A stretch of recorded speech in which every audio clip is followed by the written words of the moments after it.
हरिः ओम् श्री गुरुभ्यो नमः हरिः ओम् ॐ पार्थाय प्रतिबोधितां भगवता नारायणेन स्वयं व्यासेन ग्रथितां पुराणमुनिना मध्ये महाभारतम् अद्वैतामृतवर्षिणीं भगवतीम् अष्टादशाध्यायिनीम् अम्ब त्वामनुसन्दधामि भगवद्गीते भवद्वेषिणीम् यं ब्रह्मा वरुणेन्द्ररुद्रमरुतः स्तुन्वन्ति दिव्यैस्तवैः वेदैः साङ्गपदक्रमोपनिषदैः गायन्ति यं सामगाः ध्यानावस्थिततद्गतेन मनसा पश्यन्ति यं योगिनः यस्यान्तन्न विदुः सुरासुरगणाः देवाय तस्मै नमः। ॐ सहना भवतु सहनौ भुनक्तु सह वीर्यं करवावहै तेजस्विनावधीतमस्तु मा विद्विषावहै। ॐ शान्ति शान्ति शान्तिः। 9वा अध्याय श्लोक 30। अपि चेत् सुदुराचारः भजते मामनन्यभाक् साधुरेव समन्तव्यः सम्यग् व्यवसितो हि सः क्षिप्रं भवति धर्मात्मा शश्वच्छान्तिं निगच्छति कौन्तेय प्रतिजानीहि न मे भक्तः प्रणश्यति मां हि पार्थव्यपाश्रित्य येऽपि स्युः पापयोनयः स्त्रियो वैश्यास्तथा शूद्राः तेऽपि यान्ति परां गतिम्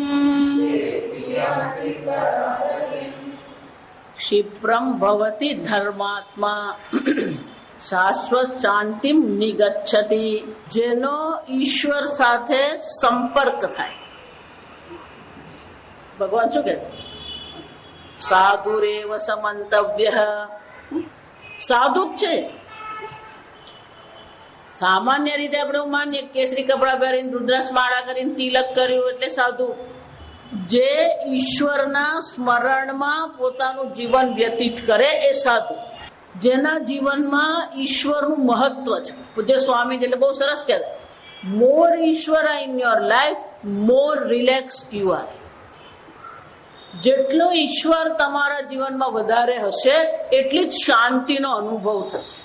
એ જ ભગવાન અહીંયા કહી રહ્યા છે, શાશ્વત શાંતિ નિગચ્છતિ। આજકાલ તમે જુઓ, લોકો ઈશ્વરની ચર્ચા કરે ખરા, પણ કયા પ્રયોજનથી કરે? આમ કર્યું ને આટલું મળ્યું, અર્થ અને કામ। પણ ભગવાન શું કહે છે? ઉદારાહ હિ એવ તે સર્વાહ। ભલે અર્થ અને કામ માટે ઈશ્વરનું સ્મરણ કરે છે, પણ ભગવાન શું કહે છે? ઉદારાહ હિ તે ઉત્કૃષ્ટાહ હિ તે। ઉદારાહ નો અર્થ શંકરાચાર્ય શું કહે છે? ઉત્કૃષ્ટાહ, ઉત્કૃષ્ટ છે। લોકોને જીવનમાં ઈશ્વરની આવશ્યકતા દેખાતી જ નથી, આ સમજો। એટલા માટે ભગવાન કહે છે કે ભલે એ દુઃખમાં ભગવાનને સ્મરણ કરે, ભલે પોતાની ઈચ્છાની પૂર્તિ માટે ભગવાનનું સ્મરણ કરે, છતાં પણ એ કોણ છે? ઉત્કૃષ્ટ મનુષ્ય છે। લોકોને ઈશ્વરની જરૂર નથી, આ સમજો। આપણે ભારતીય સંસ્કૃતિમાં રહીએ છીએ એટલે આપણને એવું લાગે છે. પરદેશમાં તમે જાઓ, ઈશ્વરની ચર્ચા કરો, કોને રસ છે ઈશ્વરની ચર્ચા? શું જરૂર? હું આટલી મહેનત કરું છું, આટલું કમાણી કરું છું, મને આટલી સગવડ મળી રહી, ઈશ્વર ક્યાં આવ્યો? ઈશ્વરના સ્મરણની લોકોને આવશ્યકતા દેખાતી જ નથી. આપણા ભારતમાં આ જ હાલત છે. આ સમજો. ધીમે ધીમે એ સંસ્કૃતિ અહીંયા આવી જ ગઈ છે. કારણ કે અર્થની પ્રધાનતા છે, ધનની પ્રધાનતા છે. પહેલા અમે જયારે સ્કૂલમાં ભણતા ત્યારે જ્ઞાનની પ્રધાનતા હતી. બજારમાં ગયા હોય, સામેથી પેલા સાહેબ આવતા હોય ને તો આપણે શું કરતા? બાજુ ઉભા રહી જઈએ. સાહેબ આવે તો બધાની વચ્ચે આપણે સાહેબને પ્રણામ કરીએ. ભલે આર્થિક રીતે સાહેબ આપણા કરતા ઘણા ઓછી પૈસા વાળા છે, છતાં પણ એ સામેથી આવતા હોય તો શું કરીએ આપણે? જ્ઞાનની પ્રધાનતા હતી, ધનની નહીં. પણ આજે શું થઈ ગયું? ધનની પ્રધાનતા છે. મેં આટલું કર્યું, મને આટલું મળ્યું. ઈશ્વરની કોઈ આવશ્યકતા જ નથી. એટલા માટે ભગવાન કહી રહ્યા છે, અપિચેત સુદુરાચાર, ગમે એવો દુરાચારી હોય, સુદુરાચાર, દુરાચાર જ નહીં પણ શું છે? સુદુરાચાર. આચરણ કેવું છે એનું? દુરાચારી આચરણ. એટલું જ નહીં, સુષ્ટુ દુરાચારી. પણ એક વાર જો ઈશ્વરનું સ્મરણ કરી લે, સાધુરેવ સમંતવ્ય, એટલે સાધુ જ માનવાનો છે. કેમ? સમ્યક વ્યવસિતો હિ સહ. હિ એટલે કારણ કે એને જીવનમાં એ નિષ્ઠા મેળવી લીધી છે. સમ્યક વ્યવસિત, એને નિશ્ચય કરી લે. વ્યવસિત એટલે શું છે? દ્રઢ નિશ્ચય છે એનો. આપણે મુશ્કેલી ક્યાં છે? પૂજ્ય સ્વામીજી અમને બહુ સરસ શીખવતા કે તમે મારી પાસે 3.5 વર્ષ છો, પછી તો તમારે તમારી જીવનને શું કરવાની? તમારી જીવન યાત્રા તમારી રીતે જ જીવવાની છે. જો આપણે જીવન જીવવાનું હોય એટલે સ્વામીજી અમને સમજાવતા, life is series of decision. તમારું જીવન શું છે? તમે પગલે ડગલે ને પગલે તમારે નિશ્ચય લેવો. ડિસિઝન ને નિશ્ચય લેવાનો, નિર્ણય તમારે કરવાનો. એક ખોટો નિર્ણય કર્યો, તમારું જીવન બદલાઈ જાય. કર્ણએ એક નિર્ણય ખોટો કર્યો. શું કર્યો? હું દુર્યોધનનો સાથ આપીશ. વિચાર. ભીષ્મ પિતામહે એક ખોટો નિર્ણય કર્યો,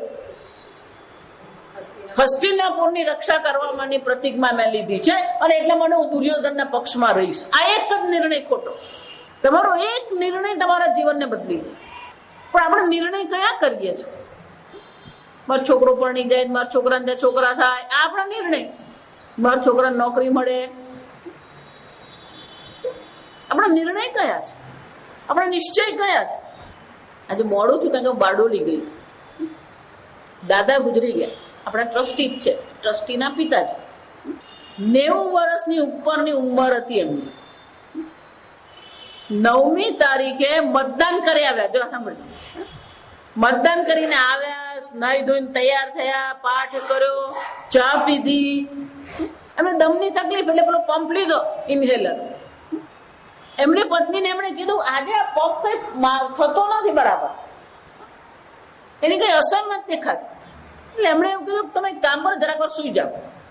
પછી પાછા બેઠા થઈને કે નથી માંથી શ્વાસ લેવા દો, વળી પાછો પ્રયત્ન કર્યો. એટલે પેલા પત્નીએ કીધું, જો એ 90 વર્ષના એટલે પત્ની કેટલાને વિચારી લેવાનું, તો એ 25 ની નહીં હોય. કેવું 108 બોલાવો, 2 જણા સુરતમાં. એવું 108 બોલાવો, તમે જરાક વાર શાંતિથી સુઈ જાઓ.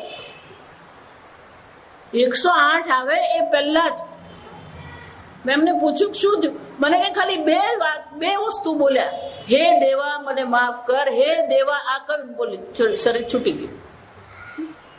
જો 8મા અધ્યાયમાં ભણી ગયા. અંતકાલે છે મામ અનુસ્મરણ ત્યજેત કલેવરમ. શું જોઈએ બીજું? આપણે મામ એવ એશ્ય, મને પ્રાપ્ત કરે. અર્જુન એ જ ભગવાન અહીંયા કહી રહ્યા સમ્યક. જો અહીંયા આ શ્લોકમાં જે મહત્વનું છે, લોકો એવું જોયા છે કે ના માતાજી આવો દુરાચારી એ સાધુ બની જાય, એ મહત્વનું નથી. અહીંયા એ દુરાચારીમાંથી સાધુ કેમ બન્યો? સમ્યક વ્યવસ્થિતો હિ સહ. એટલે મેં કીધું હિ નો અર્થ શું થાય? કારણ કે એનો નિશ્ચય કેવો છે? સમ્યક છે. દ્રઢ નિર્ણય કરીએ આપણે, પણ નિર્ણય આપણે કરી શકતા નથી. અને ધારો કે પણ કર્યો નિર્ણય, જો વિચારી, ઘણા મને એવું કે માતાજી મંત્ર દીક્ષા લેવાની શું જરૂર? એમને જો ભગવાન નામ લઉં ચાલે કે જો વિચાર ચાલે. પ્રશ્ન ક્યાં છે? રમેશભાઈ ઓઝા આવે ને એટલે પછી શ્રી કૃષ્ણ થઈ જાય, પછી પેલો કૃષ્ણ ઓમ નમો ભગવતે વાસુદેવાય ચાલુ કરે. પછી મોરારી બાપુ આવે ને શું શરૂ થાય?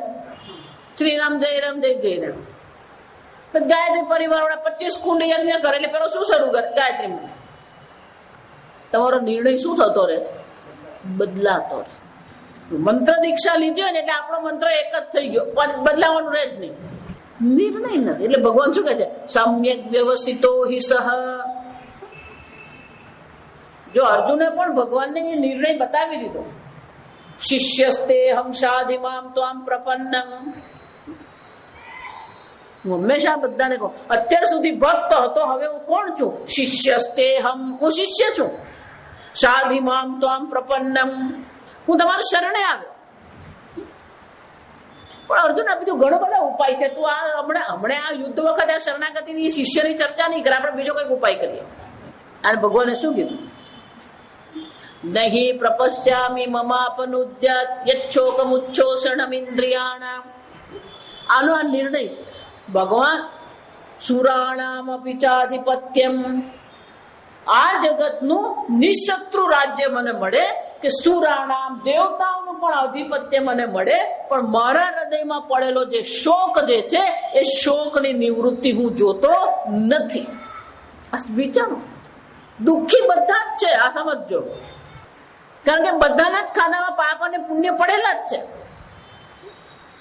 પણ આપણને હંમેશા એમ જ લાગે કે મારા જેટલો દુઃખી કોઈ નહીં. જેને એવું લાગતું હોય ને કે મારા જો દુઃખી કોઈ નહીં, એને હું બે જ સલાહ આપું. ક્યાં તો બાળકોની હોસ્પિટલમાં જાઓ, અને ક્યાં તો એક હાડકાના ડોક્ટરની હોસ્પિટલમાં જાઓ. રોજ જાઓ ત્યાં અને જુઓ શું છે. તમે જુઓ બાળકોને કેવા પ્રકારના રોગ થાય, બાળકોની કેવી હાલત છે. એના કરતા 100 ગણા આપણે સારા છીએ. આ સમજો, બાહ્ય શોકની ચર્ચા કરીએ, પણ અંદર પડેલો શ્લોક જે અર્જુન કહી રહ્યો છે કે મારી ઇન્દ્રિયોને જે શોષનારો જે શોક છે, મારી ઇન્દ્રિયોને સુકાવનારો જે શોક છે ભગવાન, એનો ઉપાય બહાર નથી. સ્વર્ગનું રાજ્ય પણ એનો ઉપાય નથી, ધન એનો ઉપાય નથી, કામ એનો ઉપાય નથી, ધર્મ પણ એનો ઉપાય નથી. આ સમજો. કઠોપનિષદમાં જોઈશું, નચિકેતા પોતે જ કહે છે અન્યત્ર ધર્માત અન્યત્ર અધર્માત, જે ધર્મ અને અધર્મથી પર છે. માણસ ક્યાં તો અર્થમાં ફસાયો, ક્યાં તો કામમાં ફસાયો, ક્યાં તો ધર્મમાં ફસાયો. માતાજી આટલું પુણ્ય કર્યું ને, આટલી જાત્રા કરીને, માતાજી આટલી પૂજા કરીને, આટલા યજ્ઞ કરે ને, આટલા જપ, તો પૂજા અને પાઠમાંથી ઊંચો જ નહીં આવે. તમે પુણ્ય ભેગું કર્યું, પછી શું? હું બધાને એટલે જ કહું છું, આ વિધાતાના લેખ લખાયા ને, બધાના કપાળ પર વિધાતા લેખ લખી ગઈ છે. એનું છેલ્લું વાક્ય શું છે? આ શરીરની એક્સપાયરી ડેટ. પણ આપણે જીવીએ જ કે મરવાના નહીં હોય ને એવી રીતે પેલો જીવે. માતાજી ઉબાડિયું ખાધું, ઊંધિયું ખાધું, પોક ખાધો. માતાજી બારડોલી ગયા, ત્યાં પોક બહુ સારો મળે. એક રાજા સત્સંગમાં જાય, એને ગમે સત્સંગ,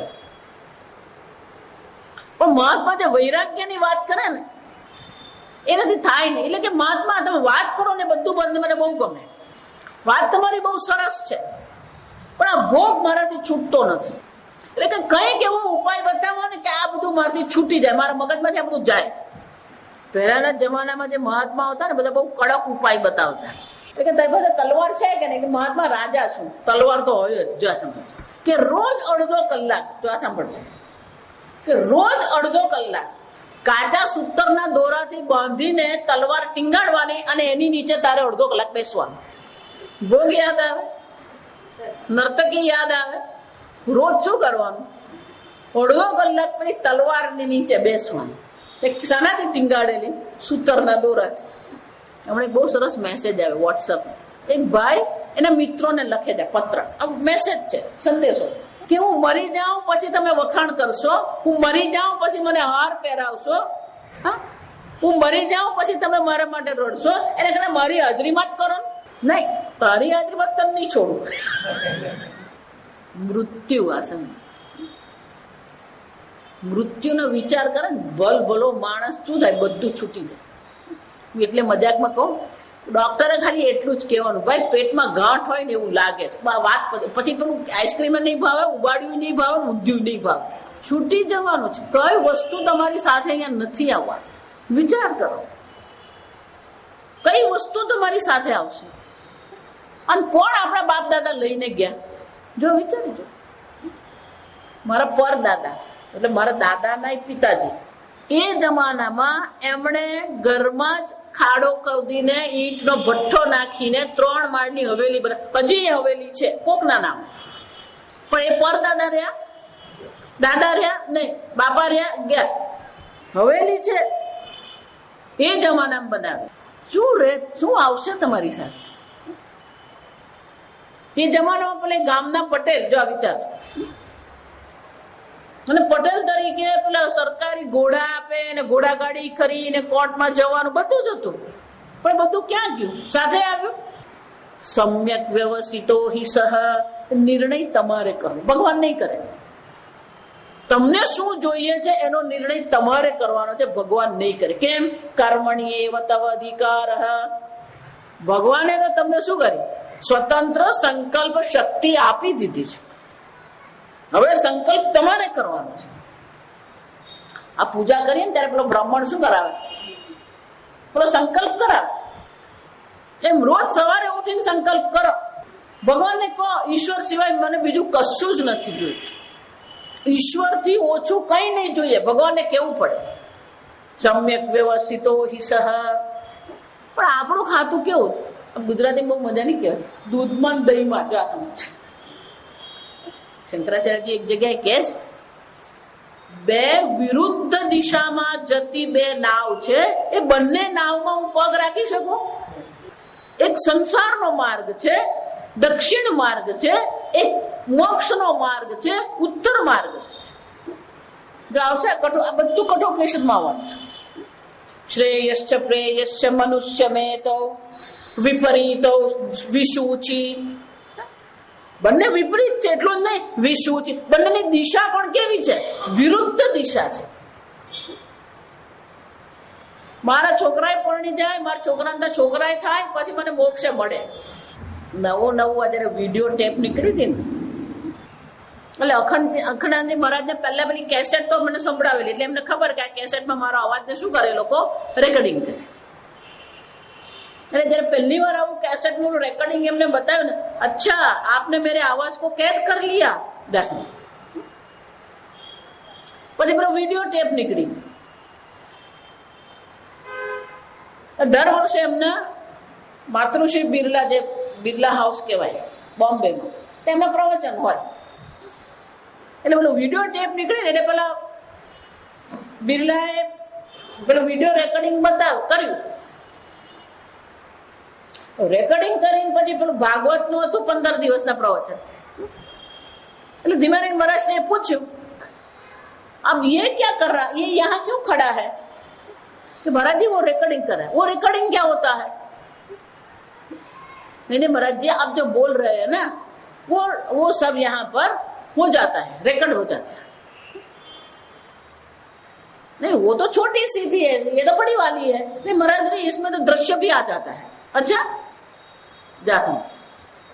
એટલે પછી મહારાજશ્રી આ લોકોને મહારાજશ્રી ખબર નહીં પડે. પેલું ટીવી પર પછી એમણે શું કર્યું, પેલું વિડીયો પ્લેયર લઈ જઈને મહારાજશ્રીને જ્યાં ઉતારો હતો ને ત્યાં લઈ ગયા, અને પછી મહારાજશ્રીને બતાવ્યું. એટલે જોયા જ કરે, અરે ये तो मैं ही हूँ, मैं बोल रहा हूँ. अच्छा इसका क्या करेंगे आप? नहीं महाराज जी सब लोग ये हम लोग बेचेंगे, सब लोग अपने घर ले जाएंगे, घर में बैठ के भी श्रवण कर सकते हैं.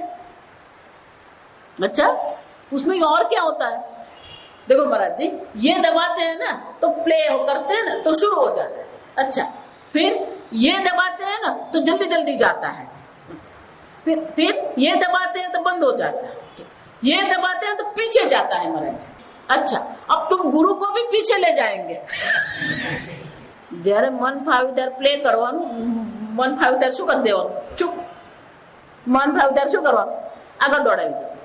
એ પણ ગુરુ દોડાવાય ખરું, ગુરુ પાછળ લઈ જાય, ગુરુ ઉભો રાખી દે, ગુરુજીને બોલવાનું શરૂ કરાય. પછી મહારાજને બહુ સરસ વાત કરી. अच्छा ये घर पर बैठ के आप देखेंगे? हाँ महाराज जी घर पर बैठ के देखेंगे. अच्छा ऐसा है तो आप घर पर ये देखेंगे, फिर पोते को गोदी में बिठाएंगे, फिर गोदी में बिठा के वो पोते से बात करेंगे, फिर पत्नी को बोलेंगे चलो भज्जी ले आओ, वो भज्जी ले आएगी, एक भजी बेटे को खिलाएगा, एक भजी तुम खाओगे और मेरे वीडियो देखेंगे. आ भक्ति, आ गुरु ज्ञान શું કરીએ છીએ આપણે? શ્રેયશ્ચ પ્રેયશ્ચ મનુષ્ય મેં તો વિરુદ્ધ છે. જો ચોથા અધ્યાયમાં આપણે જોઈ ગયા બધું, બીજા અધ્યાયમાં આ બધું જોઈ ગયા.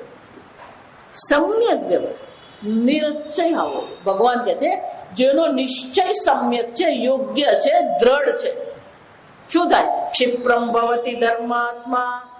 એ શું થાય છે? તત્કાળ એ ધર્માત્મા બને છે. પેલા એ કોણ હતો? સુદુરાચાર. હવે કોણ થઈ ગયો? ધર્માત્મા. દુરાચારી હતો, અધર્મનિષ્ઠ હતો. હવે કોણ બની ગયો? ધર્માત્મા. ક્ષિપ્રમ ભવતિ ધર્માત્મા. શાંતિ મેળવવાના બે જ ઉપાય છે, લખી રાખો. એક ધર્મ અને બીજું બ્રહ્મ જ્ઞાન. જ્યાં ધર્મ નથી ત્યાં મનમાં શાંતિ નથી, આ સમજો. કે જ્યાં અધર્મ છે ત્યાં તમે જ તમારા જ્ઞાનથી વિરુદ્ધ જઈ રહ્યા છો. કોઈને પણ એમ પૂછીએ કે તારી ઉંમર કેટલી, તો એની બુદ્ધિમાં પહેલો જે જવાબ આવશે એ કયો હશે? સાચો જ જવાબ એની બુદ્ધિમાં. પણ જ્યારે બુદ્ધિમાંથી, મનમાંથી પસાર થઈને તમારી વાણી પર જયારે આવે ત્યારે શું થઈ જાય? 2-5 વર્ષ ઓછા થઈ જાય. એનો અર્થ શું થયો? તમારી બુદ્ધિ કંઈક કહે છે, તમારું મન કંઈક કહે છે, તમારી વાણી ત્રીજું કંઈક કહે છે. અધર્મ તમારા વ્યક્તિત્વમાં તિરાડ પાડે છે, અને જે અધર્મ છે, જ્યાં વ્યક્તિત્વમાં તિરાડ છે ત્યાં શાંતિ નહીં હોય. અને એટલા માટે ભગવાન કહે છે એ કોણ બને છે? એ ધર્માત્મા પહેલા બને. મોક્ષ પછીની વાત છે, બ્રહ્મ જ્ઞાન પછીની વાત છે. પહેલો એ કોણ બને છે? ધર્માત્મા બને છે. ક્ષિપ્રમ ભવતિ ધર્માત્મા. શંકરાચાર્યજી કહે છે ધર્મચિત્ત. એનું મન કોને સમર્પિત છે? ધર્મને સમર્પિત છે. યુધિષ્ઠિરને સમજાવવું પડ્યું, બોલો અશ્વત્થામા હતઃ. યુધિષ્ઠિર બોલવા તૈયાર જ નતા, ના પાડી દીધી, નહીં બોલો. આને ધર્મ નિષ્ઠા કહેવાય. ભગવાન કહી રહ્યા છે કે બોલો, અને છતાં શું કીધું? નહીં બોલો. આને ધર્મની નિષ્ઠા કહેવાય.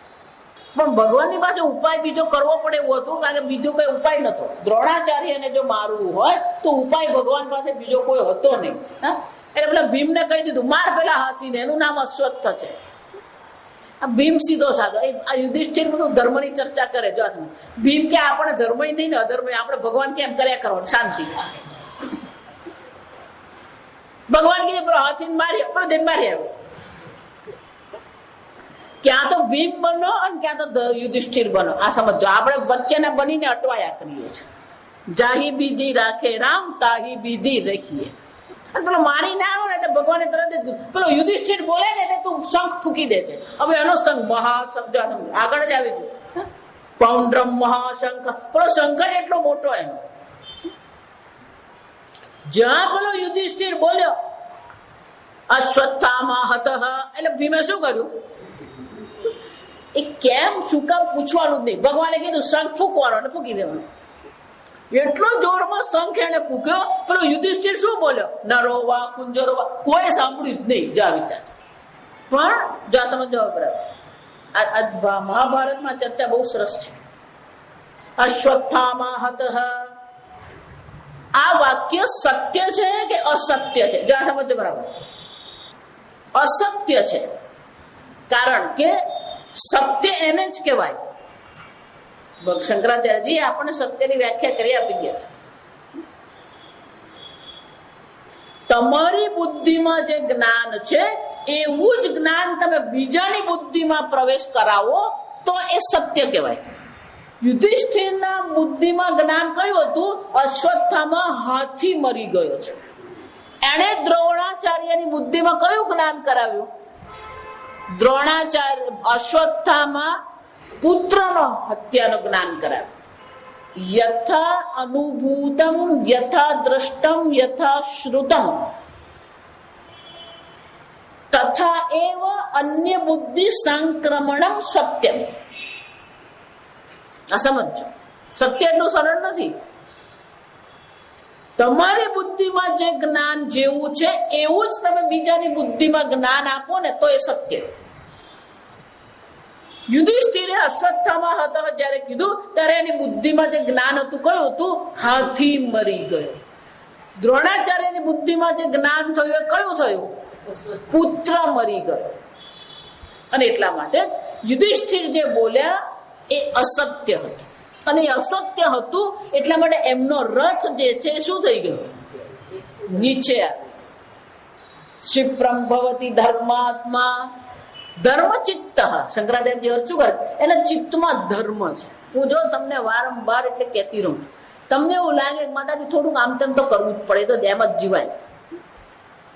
જીવન માટે કદાચ એ આવશ્યક હશે પણ બ્રહ્મ વિદ્યામાં એ કામ લાગે નહીં. મુંડક ઉપનિષદમાં જોઈ ગયા, સત્યને લભ્ય એશ આત્મા. ભગવાને કહ્યું અને યુધિષ્ઠિર બોલ્યા છતાં પણ એ અધર્મ.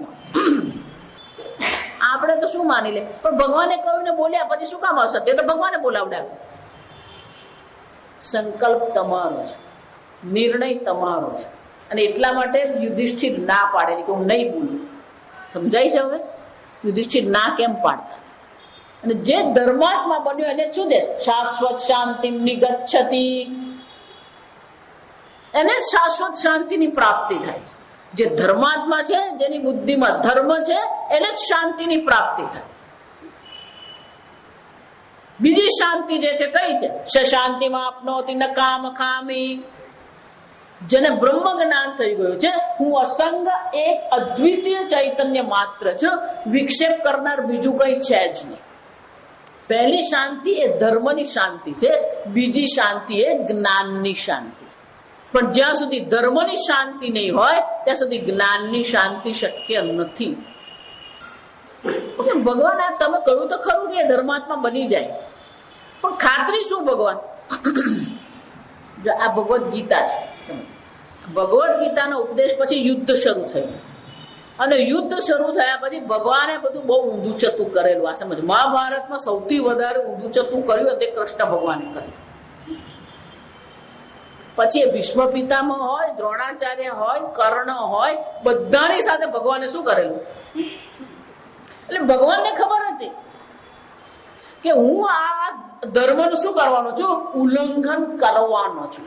સાંભળજો, ભગવાને પોતાને ખબર હતી કે આ ધર્મનું ઉલ્લંઘન હું યુદ્ધ વખતે કરીશ. અને જો ભગવાન ધર્મનું ઉલ્લંઘન કરતા હોય તો ભગવાનની વાતને કોઈ માનશે? એટલે ભગવાનને ખબર હતી કે મારા શબ્દને પ્રામાણ્ય હું કરી શકીશ નહીં, કારણ કે હું શું કરવાનો છું? આપણી દેશી ભાષા ઊંધું ચતું કરવાનો જ છું.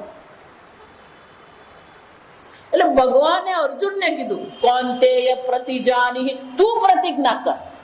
સમજ, ભગવાન કહે હું પ્રતિજ્ઞા કરું એમ નહીં, અર્જુન તું પ્રતિજ્ઞા કર. કેમ? કે મારી પ્રતિજ્ઞા કોઈ માનવાનું નથી. આ ગોપી ગીતમાં એવું જ છે. જો આ સમજો, ખરેખર ગોપી ગીતનો અર્થ તમે જુઓ ને, આમ સીધો અર્થ છે એનો, પણ એનો વક્ર અર્થ જે છે ને બહુ મજાનો છે. એમ ભગવાન અહીંયા અર્જુનને કહે છે તું પ્રતિજ્ઞા કર. પ્રતિજાની કોંતેય, અર્જુન તું પ્રતિજ્ઞા કર. નમે ભક્ત પ્રણશ્યતિ, અર્જુન મારા ભક્તનો ક્યારેય નાશ થતો નથી. ભક્તનો નાશ ક્યારેય નથી. ભલે એ ભક્ત, જો આ વિચારી જોજો, ભાગવતની જે કથા છે ને એ કથામાં એ ભક્ત, આપણે બધા એવું જ માનીએ ભાગવત એટલે કોની ચર્ચા છે? શ્રી કૃષ્ણની ચર્ચા. મોટા ભાગેના કથાકારો પણ આ જ વાત કરે છે કે ભાગવતમાં કોની ચર્ચા છે? અત્યાર સુધી ભાગવત સાંભળ્યું કે નહીં સાંભળ્યું? ત્યાં એ લોકોને શું કહેવામાં આવે તમને? ભાગવતમાં કોની ચર્ચા છે? કૃષ્ણ ભગવાનની લીલાની ચર્ચા છે. ખરેખર આ છે જ નહીં. જો આ સમજો બરાબર. ભાગવત કથા ભગવત કથા નથી.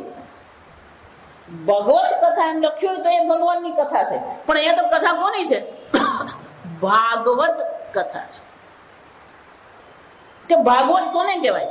ભગવત અયમ ઇતિ ભાગવત. જે ભગવાનનો છે એને ભાગવત કહેવાય. ભગવાનનો કોણ છે? ભગવાનનો ભક્ત ભગવાનનો છે. ભાગવત કથા ભગવાનની કથા નથી. ભાગવત કથા ભગવાનના ભક્તોની ચર્ચા છે. દરેક ભક્તની ચર્ચા છે. અનેક પ્રકારના ભક્તો છે ભગવાન.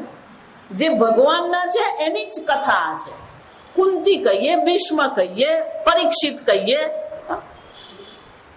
ગોકર્ણ કહીએ, આ બધા કોણ છે? ભક્ત છે.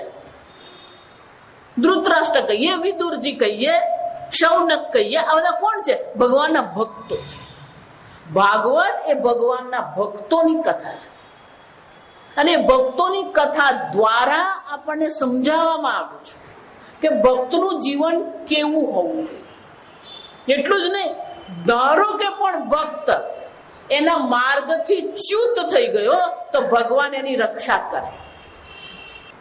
અને એટલે ભગવાન અહીંયા શું કહે છે? નમે ભક્ત પ્રણશ્યતિ.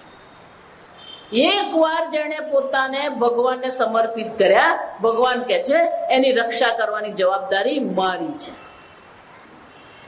ભગવાન તો આ પ્રતિજ્ઞા કરાવી, પણ એના પર શ્રદ્ધા કોણે કરવાની છે? આપણે કરવી. કે ભગવાનના ભક્તનો નાશ ક્યારેય થતો. એક વાર ભક્ત બનો, એક વાર ભગવાનની ભક્તિ કરો. જો બીજા અધ્યાયમાં ભગવાન કહી ગયા, નેહાભિક્રમનાશોસ્તિ પ્રત્યવાયો ન વિદ્યતે સ્વલ્પમસ્યપી ધર્મસ્ય ત્રાયતે મહતો ભયાત. એક વાર ધર્મના માર્ગ પર ચાલો, ભગવાન શું કહે છે? ત્રાયતે મહતો ભયાત. ગમે તેવા મહાન ભયથી પણ એ તમારી રક્ષા કરશે. અભિક્રમ નાસ્તિ. અભિક્રમ એટલે કે કોઈ પણ પ્રકારે આપણે જયારે ભૂલ કરીએ ને તો એ ભૂલ આપણે ભોગવવી પડે, ચૂકવવું પડે આપણે. પણ અર્જુન, ભગવાનના માર્ગમાં, મોક્ષ માર્ગમાં કોઈ પ્રકારની ભૂલચૂક ને પ્રશ્ન, એનો અર્થ એવું નહીં કરવાનો કે ભૂલચૂક કરવાની તો ભગવાને કહી દેવાનું માફ કરી દો. થોડો પણ ધર્મનું પાલન કરીએ, થોડી પણ ભગવાનની ભક્તિ કરીએ, એ આપણી રક્ષા કરે. ભગવાનને જો સમજ, ભગવાન રક્ષા કરે એટલે માનવાનું ને ભગવાન ગદા લઈને બાજુમાં ઉભા રહ્યા. તમને સિક્યોરિટી વાળો ઉભો ને, બોડીગાર્ડ. ભગવાન રક્ષા એક જ રીતે કરે. આ સમજો, ભગવાનને જો ભક્તની રક્ષા કરવી છે તો એક જ રીતે કરે. યોગ્ય સમયે યોગ્ય વિચાર આપણા મનમાં આવે. એટલા માટે સંસ્કૃતમાં કહેવત છે, વિનાશ કાલે વિપરીત બુદ્ધિ. ભગવાનને તમારી રક્ષા કરવી હોય તો તમને યોગ્ય વિચાર અવશ્ય ભગવાન આપે. એક વાર યોગ્ય વિચાર જો તમને આવી ગયો, એક વાર યોગ્ય નિર્ણય તમે કરી લીધો, ભગવાન પછી છે જ તમારી સાથે. એકલો જાને રે, એકલો જાને. એકલો નથી, ભગવાન એની સાથે છે. આમ ઈશ્વરનો આપણા જીવનમાં પ્રવેશ થવો જોઈએ, આપણો નિર્ણય દ્રઢ થવો જોઈએ, તો શાશ્વત શાંતિની પ્રાપ્તિ અવશ્ય થાય છે. અને એક વાર એ ભગવાનના માર્ગ પર ચાલવા માંડ્યા પછી શું છે? નમે ભક્ત પ્રણશ્યતિ. ભગવાન કહે છે મારા ભક્તનો ક્યારેય નાશ થતો નથી. આગળ આપણે આવતીકાલે. ઓમ સ્વસ્તિ પ્રજાભ્ય પરિપાલયન્તામ ન્યાયેન માર્ગેણ મહિમ મહિષાઃ ગોબ્રાહ્મણેભ્યઃ શુભમસ્તુ નિત્યં લોકા સમસ્તા સુખિનો ભવન્તુ કાલે વર્ષતુ પર્જન્યઃ पृथिवी सस्यशालिनी देशोऽयं क्षोभरहितः ब्राह्मणाः सन्तु निर्भयाः ॐ सर्वेषां स्वस्तिर्भवतु सर्वेषां शान्तिर्भवतु सर्वेषां पूर्णं भवतु सर्वेषां मङ्गलं भवतु सर्वे भवन्तु सुखिनः सर्वे सन्तु निरामयाः सर्वे भद्राणि पश्यन्तु मा कश्चित् दुःखभाग् भवेत् असतो मा सद्गमय तमसो